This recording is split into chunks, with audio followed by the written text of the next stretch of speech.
समाज ही आगे रहा।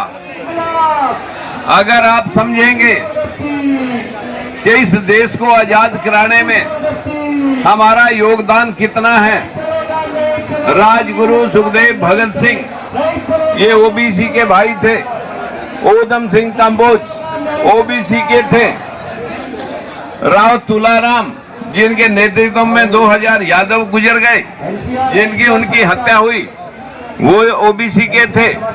और साथियों, राजा नाहर सिंह, उसका सेनापति गुलाब सिंह सैनी, जिनको चांदनी चौक में 1857 में फांसी दी गई थी, वो भी ओबीसी के थे।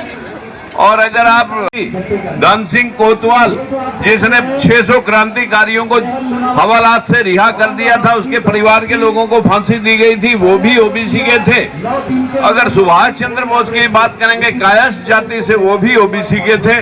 इस देश की जंगे आजादी अगर किसी ने लड़ी, जिसने गर्दनें कटाई, वो ओबीसी समाज सर्वप्रथम आगे रहा और सक्रिय भूमिका में हम लोगों ने काम किया।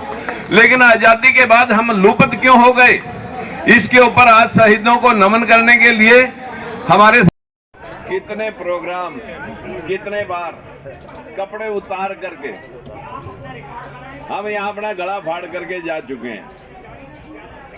लेकिन मुझे नहीं लगा कि यहाँ कोई समाधान होगा। जहाँ समाधान है वहां हम जाना ही नहीं चाहते।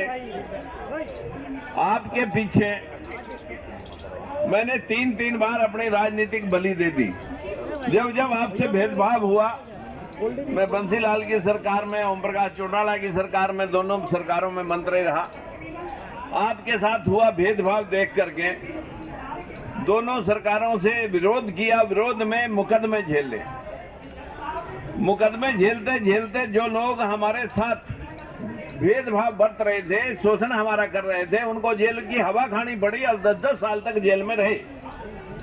लेकिन हमने सीखा कुछ नहीं। अभी पूरे हरियाणा के अंदर जो हुआ था उसका भी आपको पूरा ज्ञान है। वो सिर्फ ओबीसी के हकों के ऊपर जो लोग डाका मार रहे थे, उस भेदभाव के खिलाफ सुप्रीम कोर्ट ने आदेश दिया और उस सुप्रीम कोर्ट के आदेश को लागू ना करने के बजाय बीजेपी बैकफुट पे चली गई और आपके हितों की रक्षा करने के बजाय उसको लुटाने में लग गई। उस दिन हमने बीजेपी को भी हाथ जोड़कर तिलांजलि दे दी थी कि ये जहां अपने लोगों के हितों का नाश होता हो, जहां अपने लोगों के हितों के साथ खिलवाड़ होता हो, उस सरकार को, उन लोगों को समर्थन देना, उन लोगों के साथ जी हजूरी करना। सिर्फ अपनी रोटियां तो इंसान सेक सकता है, लेकिन अपने समाज का भला नहीं कर सकता। जैसे ही विरोध किया, पूरे हरियाणा के अंदर क्या हुआ वो आप सब प्रत्यक्षदर्शी हैं।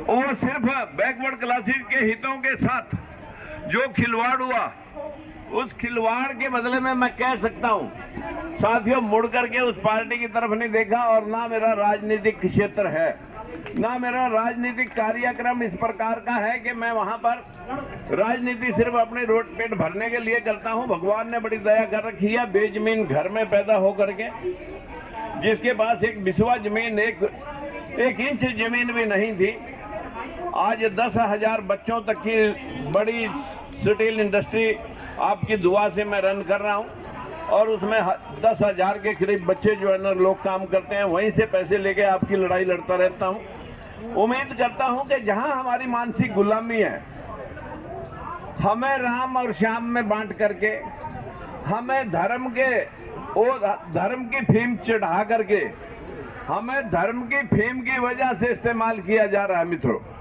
और जिस दिन हम अंधविश्वास और पाखंड से बाहर निकल जाएं, तो उसको आप ही लोग नास्तिक बताना शुरू कर देते हैं। और जब तक आप आस्तिक रहेंगे, बस आप आस्तिक ही बने रहना।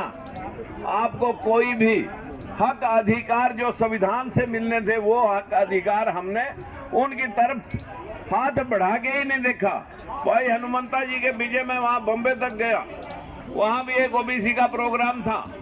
आज भी हम बहुत सारी तख्तियों के माध्यम से, बहुत सारे प्रचार साधनों के माध्यम से, सोशल मीडिया से बहुत सारे विज्ञापन, बहुत सारे धरने प्रदर्शन कर चुके हैं कि भाई जनगणना कराओ, जब पशुओं की जनगणना हो सकती है तो कम से कम ओबीसी की भी जनगणना हो सकती है।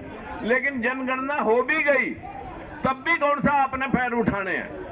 आप लोगों को तो जो बीमारी है, बीमारी वो है कि हमें पीछे भाग, बैकवर्ड का मतलब बैक में रहना, बैकवर्ड को बैक में रहते हुए आप 75 साल की आजादी में आज तक हमने अपनी आंख खोल करके नहीं देखी। लेकिन आप में बहुत सारे लोग आए जिन्होंने जिहाद किया, जिन्होंने आंदोलन किए, जिन्होंने संघर्ष किए। आप लोगों ने सबके सबको मरवा दिया, आप लोगों ने उनका साथ नहीं दिया और हार थक कर कहीं ना कहीं बड़ी कैपिटलिस्ट लोगों के वो शिकार हो गए और आखिर में हार थक करके राजनीति से बाहर हो गए। मेरी आप सभी से, भाइयों से और बहनों से विनती है, यदि आप चाहते हैं, हमने जो राजनीतिक दल भी बना रखे हैं, बहुत सारे लोगों ने राजनीतिक दल भी बना रखे हैं। आज हमारा यहाँ पर जो शहीदों को नमन करने का, उनको सम्मान देने का जो प्रोग्राम है, उस प्रोग्राम में भी आप सब के सब 5 मिनट के लिए जरूर आप इनवाइट करता हूँ मैं, आप सब आएंगे। और इस कार्रवाई के लिए मैं आप सभी से हाथ जोड़ के विनती करता हूँ कि भाई हम सारे इकट्ठा होना सीख लें, हम सब के सब इकट्ठा होना सीख लें। हम राजनीतिक दलों के नाम में ना जाएं कि मेरे दल का ये नाम है, तेरे दल का ये नाम है, मेरे संगठन का ये नाम है, मेरे संगठन का ये नाम है। ये नाम हमने हजारों रख रखे। हमने एक कहा बीच में, वहां बोर्ड भी लगा, भारतीय महागठबंधन। ये भाई ओबीसी एससी के लोग जो भारतीय महागठबंधन के माध्यम से, भाई भारतीय तो हम सारे हैं ही। किसी ने हमें कुछ बनाया, किसी ने हमें दलित बनाया, किसी ने हमें स्वर्ण बनाया, किसी ने हमें असल मुस्लिम बनाया। ये हमारा विषय जो है बहुत देर से चल रहा है।